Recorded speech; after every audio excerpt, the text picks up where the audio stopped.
Me da mucha alegría poder estar aquí en familia nuevamente. Es por la misericordia del Señor y su gracia que podemos estar aquí. Estamos reunidos por Él y en Él. Entonces, para iniciar, hermanos, vamos a Juan capítulo 6, versículo 47, ya que el Señor instituyó la cena del Señor, y esa es la razón fundamental. La primera razón es el Señor mismo, pero hoy nos reunimos para hacer memoria de Él, y lo hacemos con mucha alegría, con mucho gozo y con mucho agradecimiento. Entonces dice Juan capítulo 6, versículo 47: de cierto les digo, el que cree en mí tiene vida eterna. Yo soy el pan de vida. Vuestros padres comieron el maná en el desierto y murieron. Este es el pan que desciende del cielo, para que el que de él come no muera. Yo soy el pan vivo que descendió del cielo. Si alguno comiere de este pan, vivirá para siempre. Y el pan que yo les daré es mi carne, la cual yo daré por la vida del mundo. Entonces los judíos contendían entre sí diciendo: ¿cómo puede éste darnos a comer su carne?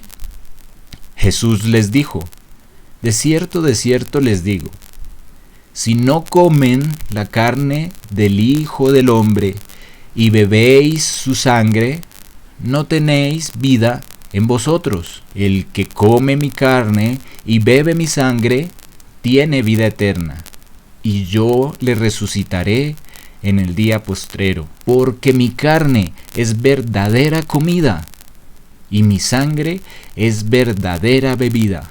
El que come mi carne y bebe mi sangre, en mí permanece, y yo en él. Gracias, Señor.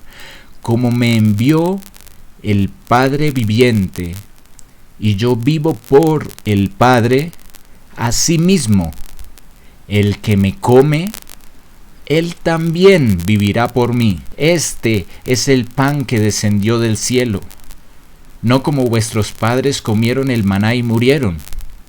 El que come de este pan vivirá eternamente. Estas cosas dijo en la sinagoga, enseñando en Capernaum. Gracias al Señor por su palabra. Gracias por esa verdadera comida y esa verdadera bebida que el Señor ha dispuesto para todos nosotros. En torno a esta enseñanza, o en torno a este concepto que el Señor instituyó acerca del alimento, del verdadero alimento, de la verdadera comida, de la verdadera bebida, del alimento espiritual y de la bebida espiritual, está esto que el Señor ha traído hoy a nosotros y hace unos días ha traído a mi vida, que es entender cuál es el alimento. Yo quiero compartirles, mis hermanos queridos, que desde hace unos meses para acá hemos venido con mi esposa cambiando algunos hábitos alimenticios que no eran lo más saludable para el cuerpo. Pues por esta cuestión de estar trabajando tanto en droguería y de estar estudiando estas cuestiones de los medicamentos, me doy cuenta que muchas conclusiones de los médicos van hacia la alimentación, a tener una sana alimentación, a dejar algunos alimentos que hacen daño. Y nosotros al estar estudiando esto y al ver algunos ejemplos cercanos de algunos familiares que han estado en enfermedad, decidimos pues tal vez no esperar a llegar a estar enfermos, sino empezar a tomar buenos hábitos alimenticios, ¿sí? Controlando mucho las grasitas, controlando mucho los alimentos con colesterol, algunas levaduras, bueno, cositas, etcétera, etcétera. El punto es que a la verdad yo me he sentido muy bien. Hace como unos 3 años atrás tuve algunos episodios con mi corazón. Tuve algunos problemas físicos en mi corazón. Entonces ahorita en esta nueva dieta he estado tratando de reemplazar la sal. La sal no es amiga del corazón y he encontrado algunas sazones muy interesantes. Y créanme mis hermanos que de un tiempo para acá me he venido como regocijando en esa forma sana de alimentarme. Y cuando yo tengo un plato enfrente mío en la mesa, el Señor nos enseña que nosotros debemos tomarlo con acción de gracias y en oración. Entonces, cuando yo tengo un plato frente a mí, lleno de bendiciones, el Señor es nuestro proveedor, yo me siento muy agradecido porque Él es nuestro sustento, por todas las cosas que nos da. Entonces, le doy muchas gracias al Señor porque me puedo saciar, porque puedo alimentarme muy bien, porque puedo, por ejemplo, gozar de un excelente desayuno y salir a trabajar y tener plenitud, toda la energía, y en mis oncecitas una frutica, y saber que al almuerzo llega algo también muy bueno y que me permite seguir y vivir el día en plenitud. Y yo le pido al Señor, mis hermanos, que por favor, que ponga las circunstancias posibles en mi vida y en la de mis hermanos para que nos podamos alimentar muy bien espiritualmente. Porque yo entiendo que esta cuestión del alimento para el cuerpo es una tipología de lo que nos sucede a nosotros espiritualmente, y sino que como no nos sentimos tan marcada esa anemia, por ejemplo, en un día, por ejemplo, que uno no coma, o en un día que uno no se alimente bien, o cuando uno empieza a tener desórdenes alimenticios y se empieza uno a enfermar, el cuerpo es algo muy notorio que uno lo detecta inmediatamente. Uno siente cuando el estómago uno siente el hambre y uno tiene la necesidad de ir a comer algo, y uno come algo y ya se calma.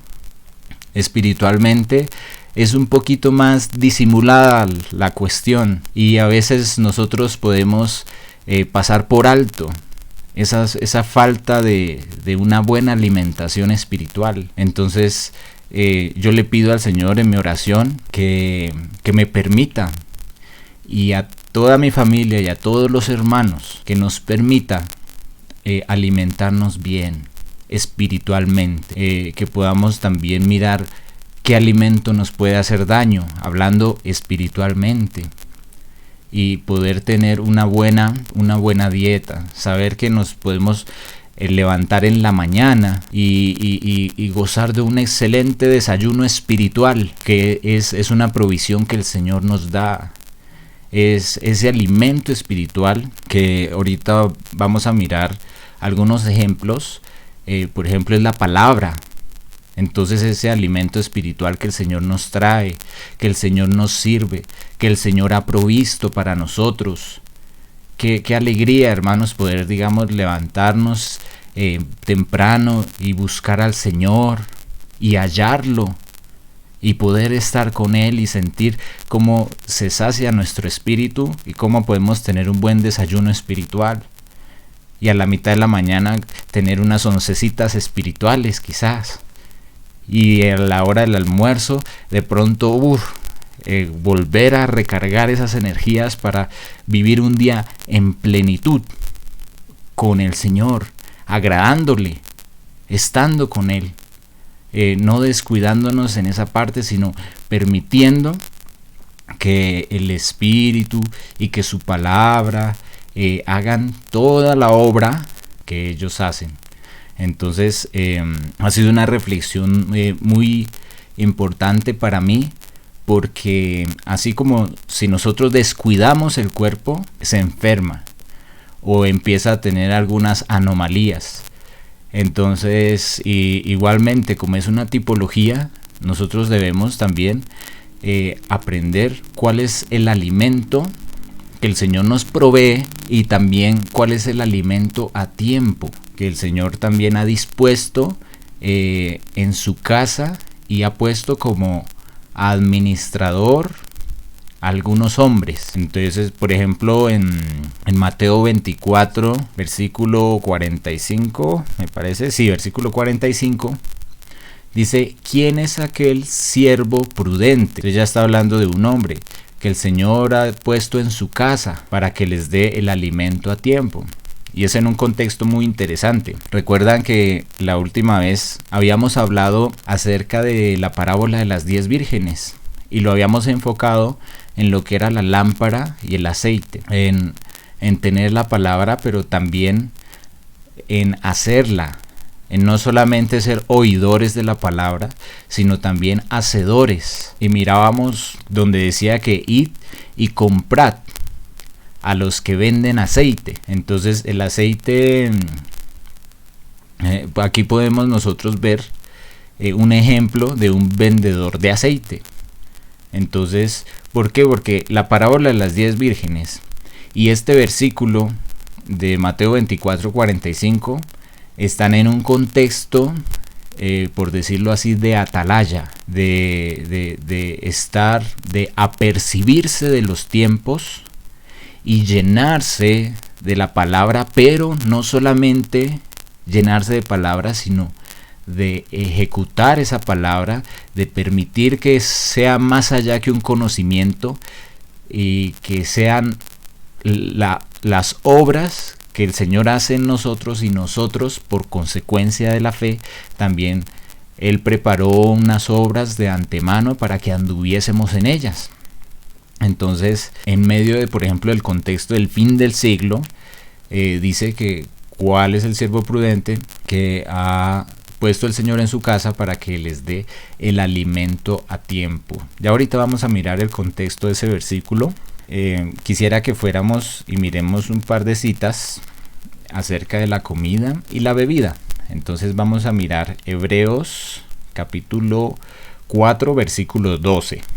Dice, mis hermanos, porque la palabra de Dios es viva y eficaz y más cortante que toda espada de 2 filos y penetra hasta partir el alma y el espíritu, las coyunturas y los tuétanos, y discierne los pensamientos y las intenciones del corazón.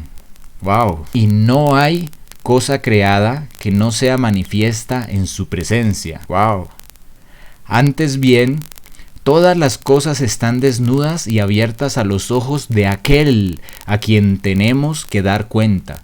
Por tanto, teniendo un gran sumo sacerdote que traspasó los cielos, Jesús, el Hijo de Dios, retengamos nuestra profesión, porque no tenemos un sumo sacerdote que no pueda compadecerse de nuestras debilidades, sino uno que fue tentado en todo, según nuestra semejanza, pero sin pecado. Acerquémonos pues confiadamente al trono de la gracia para alcanzar misericordia y hallar gracia para el oportuno socorro.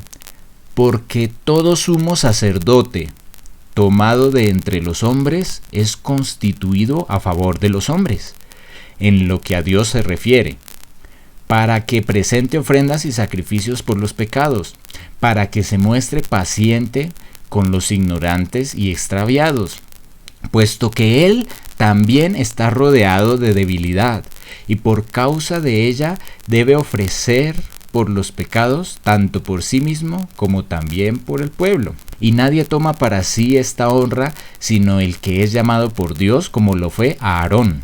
Así tampoco Cristo se glorificó a sí mismo, haciéndose sumo sacerdote, sino el que le dijo, tú eres mi hijo, yo te he engendrado hoy. Como también dice en otro lugar, tú eres sacerdote para siempre, según el orden de Melquisedec. Y Cristo, en los días de su carne, ofreciendo ruegos y súplicas con gran clamor y lágrimas al que le podía librar de la muerte, fue oído a causa de su temor reverente, y aunque era hijo, por lo que padeció, aprendió la obediencia. Y habiendo sido perfeccionado, vino a ser autor de eterna salvación para todos los que le obedecen. Amén. Y fue declarado por Dios sumo sacerdote según el orden de Melquisedec. Acerca de esto que se viene hablando, dicen, Tenemos mucho que decir y difícil de explicar, por cuanto se han hecho tardos para oír, porque debiendo ser ya maestros, después de tanto tiempo, tienen necesidad de que se les vuelva a enseñar cuáles son los primeros rudimentos de las palabras de Dios. Y habéis llegado a ser tales que tenéis necesidad de leche y no de alimento sólido. Y todo aquel que participa de la leche es inexperto en la palabra de justicia, porque es niño. Pero el alimento sólido es para los que han alcanzado madurez, para los que por el uso tienen los sentidos ejercitados en el discernimiento del bien y del mal. Entonces vemos, mis hermanos, que esta palabra que el Señor trae es de acuerdo a la dispensación que el Señor de esa palabra a través de sus siervos en la iglesia. Puede ser leche espiritual o puede ser alimento sólido. Entonces sí existe una comida y una bebida espiritual. Por ejemplo, en 1 Corintios 10, miremos aquí en 1 Corintios 10, porque no quiero, hermanos, que ignoréis que nuestros padres todos estuvieron bajo la nube y todos pasaron el mar. Y todos en Moisés fueron bautizados en la nube y en el mar. Y todos comieron el mismo alimento espiritual. Como lo estamos viendo, sí hay un alimento que es espiritual. Y todos bebieron la misma bebida espiritual, porque bebían de la roca espiritual que los seguía, y la roca era Cristo. Entonces, si ven, hermanos, este tiene una conexión. Ahí leí hasta el versículo 4. Leamos los siguientes 3 versículos. Leo desde el versículo 4. Y todos bebieron la misma bebida espiritual, porque bebían de la roca espiritual que los seguía, y la roca era Cristo. Pero de los más de ellos no se agradó Dios, por lo cual quedaron postrados en el desierto. Mas estas cosas sucedieron como ejemplo para nosotros, para que no codiciemos cosas malas, como ellos codiciaron, ni seamos idólatras, como algunos de ellos. Según está escrito, se sentó el pueblo a comer y a beber, y se levantó a jugar. Entonces, en Éxodo capítulo 32, versículo 6, ahí está la referencia de ese versículo que acabamos de leer, donde dice que ellos comieron y bebieron, pero entonces estaban saciando su carne, y se levantaron a jugar. Este término de jugar, por el contexto de Éxodo, nos indica que era de una manera insana, era de una manera no prudente, no respetuosa delante del Señor. Se regocijaban en la idolatría. En ese término de jugar, por ejemplo, fue cuando ellos hicieron el becerro de oro. Toda esta provisión que el Señor les daba, lo encaminaron de mala manera. Entonces sí es posible, por ejemplo, tener toda la provisión, tener todo lo que el Señor nos ha dado y encaminarlo de mala manera o echarlo a perder. ¿Por qué? Por no tener nuestro cuerpo espiritual bien alimentado, por no tener una dieta espiritual sana. ¿Sí? Si lo ven, mis hermanos, el último versículo a esa referencia, en Juan 6:51, dice: yo soy el pan vivo que descendió del cielo. Si alguno comiere de este pan, vivirá para siempre. Y el pan que yo les daré es mi carne, la cual yo daré por la vida del mundo.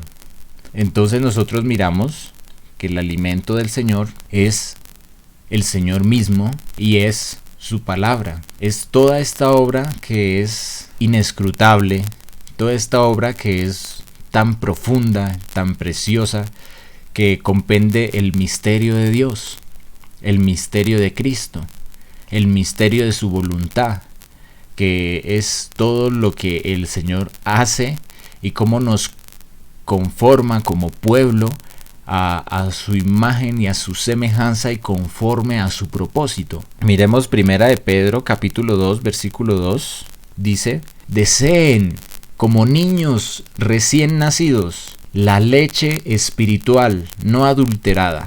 ¿Para qué? Para que por ella crezcamos para salvación.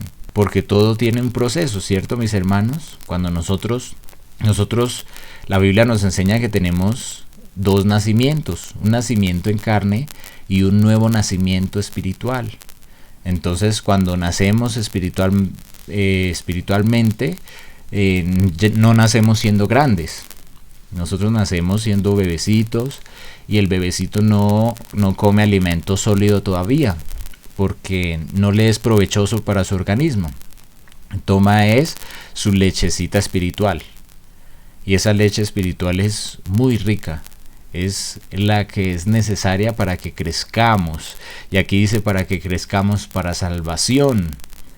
Y una vez ya tengamos cierta estatura, una vez tengamos cierto crecimiento, cierta madurez, entonces el Señor ya nos empieza a dar el alimento sólido según Él lo va disponiendo, según Él lo va administrando. Listo, mis hermanos, entonces echémosle un vistazo a Mateo 24:45. En todo este hilo que lleva este tema tan importante para nosotros, y que el Señor nos permita tener esto muy en cuenta, que así como nosotros nos levantamos un día y tenemos un día de muchas cosas, de muchas actividades, de mucho trabajo, no podemos irnos sin comer, y que llegue la hora del almuerzo y tampoco comamos, y que de pronto en las tardes, en la tarde ya llegando la noche, comamos algo de comida chatarra. No puede ser así. No podemos tener una alimentación así. Decaeríamos. Y asimismo el Señor tiene preparado un camino para nosotros. Y cada día es un día de misericordia, es un día de gracia, y es un día que tenemos que aprovechar. Cada día que el Señor nos da, cada tiempo. El tiempo, hoy en día, mis hermanos, el tiempo es muy, muy importante, muy valioso. Muy precioso. La palabra dice aprovechando bien el tiempo, porque los días son malos. Entonces es bueno que nosotros tengamos en cuenta esta exhortación, para que nos levantemos bien en la mañana y con toda la energía a enfrentar el día, y no tanto en esa parte física, no tanto en ese ir a laborar o en lo que tengamos que hacer, sino en ese día que también es un día espiritual, es un día de propósito, es un día en el cual el Señor nos va a hacer crecer, o nos va a enseñar, o nos va a permitir compartir, o vamos a poder ayudar a alguien, o estar ahí para el día y la hora indicada, nosotros estar ahí para algo que el Señor quiso. Tal vez el Señor tenga una jornada ardua también, hablando espiritualmente, y nosotros no podemos dejar que nos dé, por ejemplo, anemia, o estar ahí debilitados.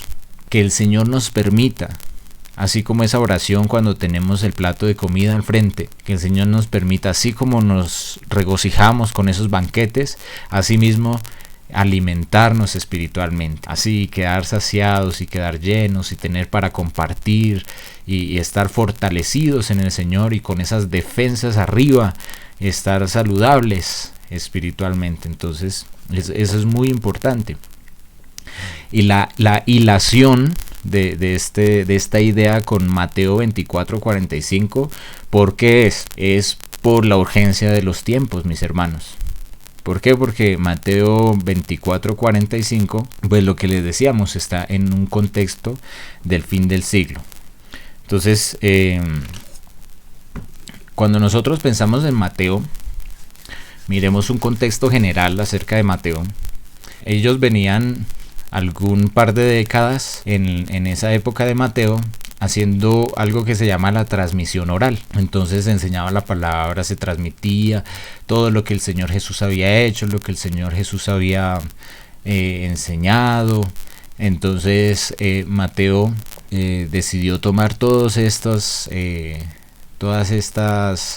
historias, todos estos testimonios, algunos escritos, y organizar lo que es el Evangelio de Mateo. Entonces Mateo presenta al Señor Jesús como el Mesías, como una extensión del Antiguo Testamento.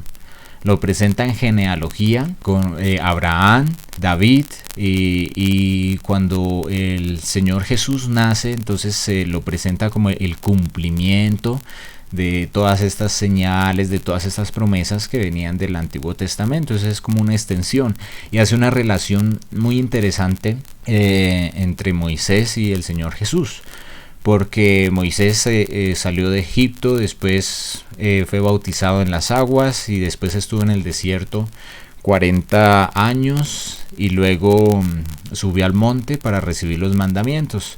El Señor Jesús también salió de Egipto, también enseguida fue al bautismo por las aguas, después estuvo en el desierto 40 días, ya fue 40 días, y luego también subió al monte para dar lo que son los mandamientos, lo que es el sermón del monte.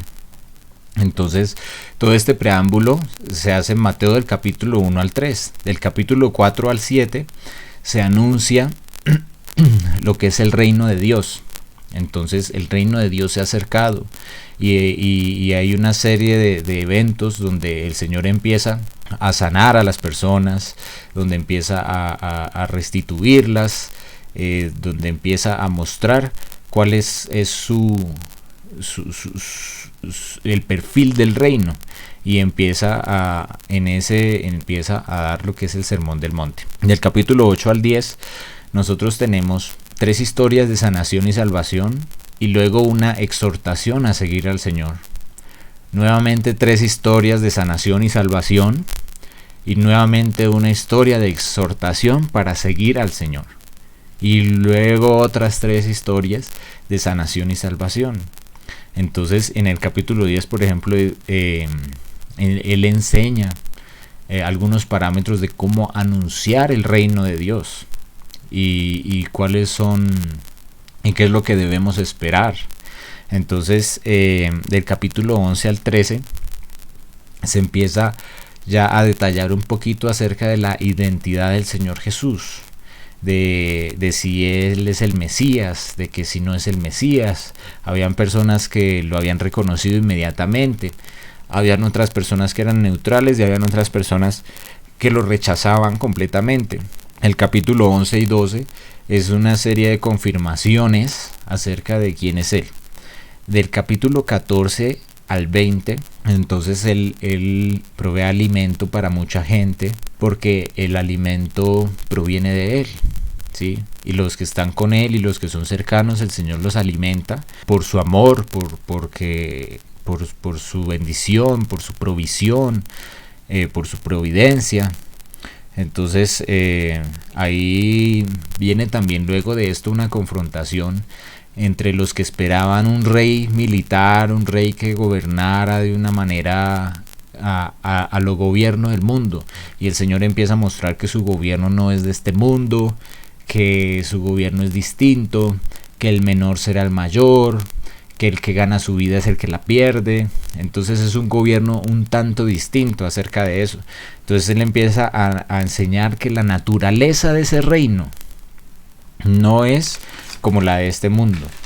Entonces del capítulo 21 al capítulo 25 de Mateo, entonces se empieza a aclarar aún más cómo es este reino de Dios en distinción a cómo están acostumbrados los hombres a ver los reinos en el mundo. Entonces, y él con su autoridad, por ejemplo, volcó las mesas de los cambistas en el templo y puso algunas cosas en orden. Quisieron acusarlo a través de muchas argumentaciones, pero él ganó todos los debates, y como él ganó todos los debates, los hombres ardieron de ira. Entonces ya decidieron que lo iban a matar. Entonces el Señor Jesús se lamenta sobre Jerusalén, hace un lamento sobre Jerusalén, y en ese contexto es que Él anuncia ya lo que va a venir. En ese momento llega Mateo 24. Él le dice a sus discípulos todo lo que va a suceder. Entonces ya es como un anuncio final del capítulo 26 al capítulo 28. Entonces Él ya comparte la Pascua. Comparte y bendice el pan y bendice el vino en la cena. Luego es arrestado, luego es crucificado, luego es resucitado, y después de ser resucitado entonces él da ciertas instrucciones, algunas instrucciones como la Gran Comisión. Entonces en torno a echémosle una pequeña lectura a Mateo 24. Entonces dice Mateo 24, versículo 1: Cuando el Señor Jesús salió del templo y se iba, se acercaron sus discípulos para mostrarles los edificios del templo. Respondiendo él les dijo: ¿Ven todo esto? De cierto les digo que no quedará aquí piedra sobre piedra que no sea derribada. Y estando él sentado en el monte de los olivos, los discípulos se le acercaron aparte diciendo: Dinos, ¿cuándo serán estas cosas y qué señal habrá de tu venida y del fin del siglo? Respondiendo Jesús les dijo: Miren que nadie los engañe. Entonces él empieza, como decía el hermano Gino, esta sería la alarma amarilla. Miren que nadie los engañe, porque vendrán muchos en mi nombre, diciendo yo soy el Cristo, y a muchos se engañarán. Y van a oír de guerras y rumores de guerras. Mirad que no os turbéis, porque es necesario que todo esto acontezca, pero aún no es el fin. Y empieza la alerta naranja, porque se levantará nación contra nación y reino contra reino, y habrá pestes y hambres y terremotos en diferentes lugares, y todo esto será principio de dolores. Y la alerta roja: entonces los entregarán a tribulación y los matarán, y van a ser aborrecidos de todas las gentes por causa de mi nombre. Muchos tropezarán entonces y se entregarán unos a otros, y unos a otros se aborrecerán. Y muchos falsos profetas se levantarán y engañarán a muchos. Y por haberse multiplicado la maldad, el amor de muchos se enfriará, mas el que persevere hasta el fin, éste será salvo. Y será predicado este evangelio del reino en todo el mundo, para testimonio a todas las naciones, y entonces vendrá el fin. Por tanto, cuando vean en el lugar santo la abominación desoladora de que habló el profeta Daniel, el que lee entienda, entonces los que estén en Judea huyan a los montes, los que estén en la azotea no desciendan para tomar algo de su casa, y el que esté en el campo no vuelva atrás para tomar su capa. Mas ay de las que estén encintas y de las que críen en aquellos días. Oren pues, que vuestra huida no sea en invierno ni en día de reposo, porque habrá entonces gran tribulación, cual no la ha habido desde el principio del mundo hasta ahora, ni la habrá. Y si aquellos días no fueren acortados, nadie sería salvo, mas por causa de los escogidos, aquellos días serán acortados. Entonces, si alguno os dijere: mirad, aquí está el Cristo, o mirad, allí está, no le crean, porque se levantarán falsos cristos y falsos profetas, y harán grandes señales y prodigios, de tal manera que engañarán, si fuere posible, aún a los escogidos. Ya se los he dicho antes, así que si les dicen: miren, está en el desierto, no salgan, o miren, está en los aposentos, no le crean, porque como el relámpago que sale del oriente y se muestra hasta el occidente, así será también la venida del Hijo del Hombre. Porque donde quiera que estuviera el cuerpo muerto, allí se juntarán las águilas. E inmediatamente después de la tribulación de aquellos días, el sol se oscurecerá, y la luna no dará su resplandor, y las estrellas caerán del cielo, y las potencias de los cielos serán conmovidas. Entonces aparecerá la señal del Hijo del Hombre en el cielo. Y entonces lamentarán todas las tribus de la tierra, y verán al Hijo del Hombre viniendo sobre las nubes del cielo con gran poder y gran gloria. Y enviará sus ángeles con gran voz de trompeta, y juntarán a sus escogidos desde los cuatro vientos, desde un extremo del cielo hasta el otro. De la higuera aprendan la parábola. Cuando ya su rama está tierna y brotan las hojas, saben que el verano está cerca. Así también ustedes, cuando vean todas estas cosas, conozcan que está cerca, a las puertas.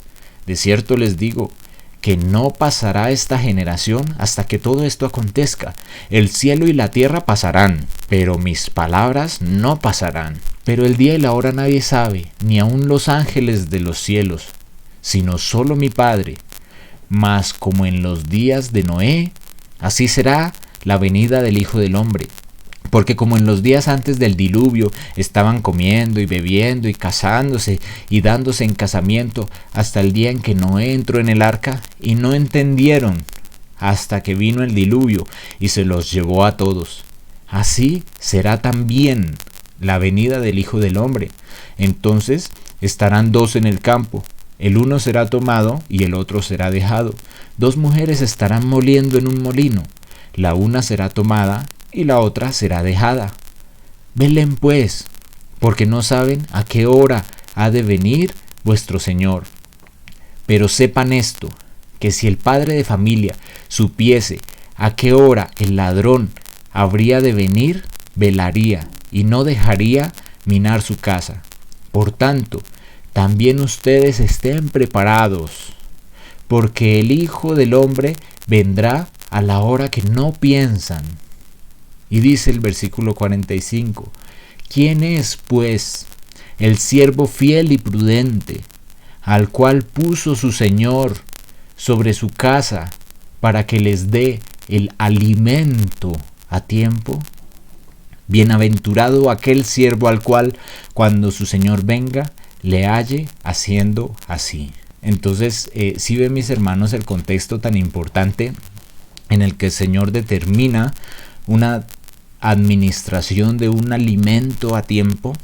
Ahí en esa parte de alimento es el Strong, en el diccionario Strong es la 5160 y dice nutrimento.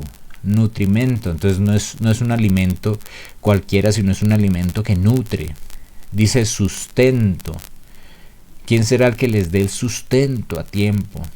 Y también se puede traducir como mantenimiento. ¿Quién les dará el mantenimiento a tiempo? Entonces, en ese contexto es muy importante que nosotros miremos cuál puede ser el alimento a tiempo para apercibirnos. Este alimento a tiempo, como les decía al principio, yo pienso que es un alimento como de atalaya, donde no solamente es de mirar la profecía y saber lo que va a venir, sino de verdad tomar el alimento y dejar que nos nutra y dejar que haga el efecto adentro. Porque acuérdense que de las 10 vírgenes habían 5 que estaban esperando al Señor y que tenían sus lámparas. Incluso tenían aceite en las lámparas porque esas lámparas estaban encendidas. Lo que pasa es que no habían tomado aceite en sus vasijas. Entonces, y eran vírgenes. Entonces, todas estas 5 condiciones importantes no les fue suficiente. Entonces, porque no se trata, como les decía, no se trata solamente de saber lo que la profecía trae y de pronto estar pendientes de los tiempos, no, sino más bien de nosotros empezar a alimentarnos del Señor, de empezar a percibirnos, ya que reconocimos el tiempo en la misericordia del Señor, entonces empezar a percibirnos de eso y empezar a nutrirnos y a asegurarnos y a cimentarnos y empezar a compartir también, como el Señor lo hizo con el alimento en Mateo, que le compartió a miles y a miles, y en la gran comisión también él nos da para compartir. Entonces, miremos aquí un pequeño contraste que hay en ese mismo, ahí donde veníamos leyendo. Voy a volver a leer el versículo 45, que es un eje ahí en esta cuestión del alimento espiritual. Dice: ¿quién es pues el siervo fiel y prudente al cual puso su Señor sobre su casa para que les dé el alimento a tiempo? Bienaventurado aquel siervo al cual, cuando su Señor venga, le halle haciendo así. De cierto os digo que sobre todos sus bienes le pondrá. Pero si aquel siervo malo dijere en su corazón: mi Señor tarda en venir. Entonces, si se dan cuenta ese contraste. Entonces, este alimento a tiempo, en este contexto del fin del siglo, digamos, en el tiempo que nosotros hemos reconocido, ese alimento a tiempo tiene que ver directamente con que el Señor está cerca y que debemos tomar aceite en nuestras vasijas y que debemos alimentarnos del Señor, de su palabra, y permitir que su Espíritu haga su obra en nosotros todo el tiempo.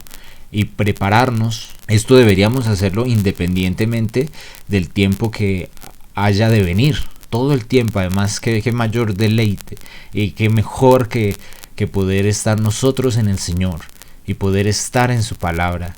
Y hubo unos versículos que no alcancé a añadir, pero donde dice que tu palabra se siente una delicia en mi paladar, ¿sí? Poder regocijarnos en él, porque es que lo que el Señor nos da es agradable, su voluntad es agradable, es perfecta. Él nos ama tanto, mis hermanos. Entonces, este alimento a tiempo en el contexto de Mateo 24 es que el Señor no tarda.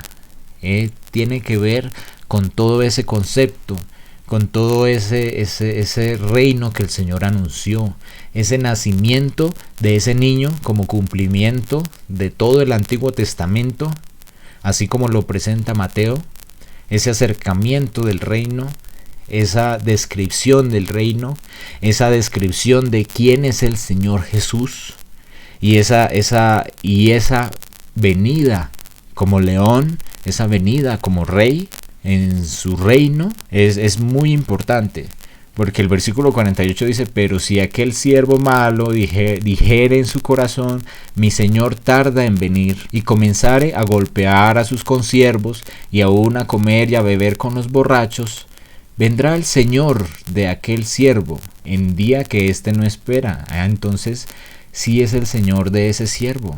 ¿Sí se dan cuenta? Entonces uno teniendo toda esa provisión y teniendo todo, por ejemplo, a cargo, aún así uno puede tal vez extraviarse. Entonces por eso el que esté firme, vea que no caiga, y con mucho temor y temblor cuidar nuestra salvación y cuidar toda esta provisión que el Señor nos ha dado, y que en su misericordia, por favor, que no permita que nos dejemos tentar ni que nos debilitemos por no alimentarnos bien, y que de pronto vayamos a fallarle al Señor en lo que Él nos encarga, en lo que es tan importante, y sobre todo en lo que involucra a más personas. Eso es muy importante. El Señor es muy celoso con eso, pero bastante celoso en lo que involucra a los demás hermanos. Entonces si hay algún siervo que hace algo mal y que involucra a otros hermanos y les hace daño, eso es delicado para el Señor. Dice que vendrá el Señor de aquel siervo en día que éste no espera y a la hora que no sabe, y lo castigará duramente, y pondrá su parte con los hipócritas. Allí será el lloro y el crujir de dientes. En el versículo 51 dice: y lo castigará duramente. En el griego original es una disectación, es como si lo partiera en dos. La segunda definición dice: y lo azotará duramente. Entonces es muy importante esa parte. Miremos por ejemplo en Lucas capítulo 13 versículo 23, ya terminando. Lucas capítulo 13. Y alguien le dijo: Señor, ¿son pocos los que se salvan? Y él les dijo: esfuércense por entrar por la puerta angosta, porque les digo que muchos procurarán entrar y no podrán. Después que el padre de familia se haya levantado y cierre la puerta, y estando afuera empiecen a llamar a la puerta diciendo: Señor, Señor, ábrenos, él respondiendo les dirá: no sé de dónde son. Entonces comenzaréis a decir: pero si delante de ti, Señor, hemos comido y hemos bebido, y en nuestras plazas enseñaste. Pero él les dirá: os digo que no sé de dónde sois. Apártense de mí todos vosotros, hacedores de maldad. Allí será el llanto y el crujir de dientes, cuando vean a Abraham, a Isaac y a Jacob, y a todos los profetas en el reino de Dios, y ustedes estén excluidos. Entonces es muy interesante, porque el Señor, en todo este contexto que estamos hablando al final, nos dice acá que donde es el llanto y el crujir de dientes, es excluidos de ese reino que el Señor está presentando, que el Señor vino a establecer. Entonces dice el versículo 28 y 29: allí será el llanto y el crujir de dientes cuando vean a Abraham, a Isaac, a Jacob y a todos los profetas en el reino de Dios, y ustedes estén excluidos, porque vendrán del oriente y del occidente, del norte y del sur, y se sentarán a la mesa en el reino de Dios. Entonces este reino de Dios es muy importante y el Señor quiere que todos nosotros estemos ahí, que nosotros cumplamos todos los requisitos. Además de la fe, nosotros tengamos su palabra y seamos hacedores y no tan solamente oidores, y que podamos nosotros nutrirnos espiritualmente y podamos apercibirnos.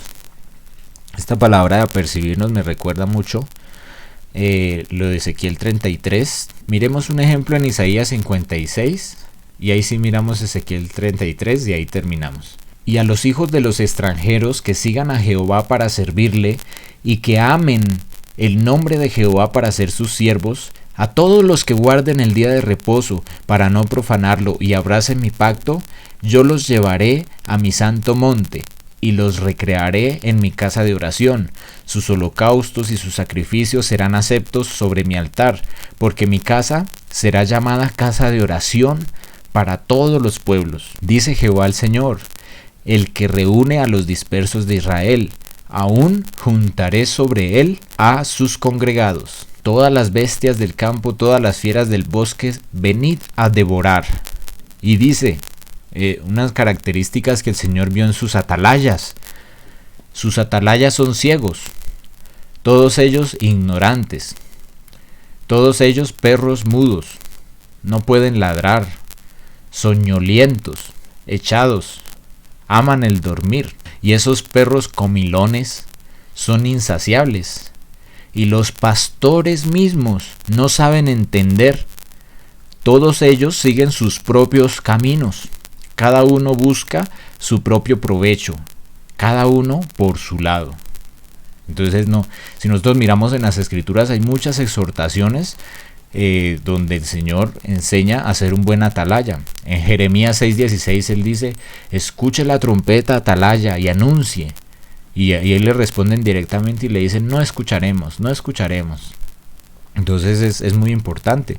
En Ezequiel 33 vino a mí palabra de Jehová diciendo, hijo de hombre, habla a los hijos de tu pueblo y diles, cuando trajere yo espada sobre la tierra y el pueblo de la tierra tomare un hombre de su territorio y lo pusiere por atalaya, y él viere venir la espada sobre la tierra, y tocare trompeta y avisare al pueblo, cualquiera que oyere el sonido de la trompeta y no se aperciba, y viendo la espada, y viniendo la espada lo hiere, su sangre será sobre su cabeza.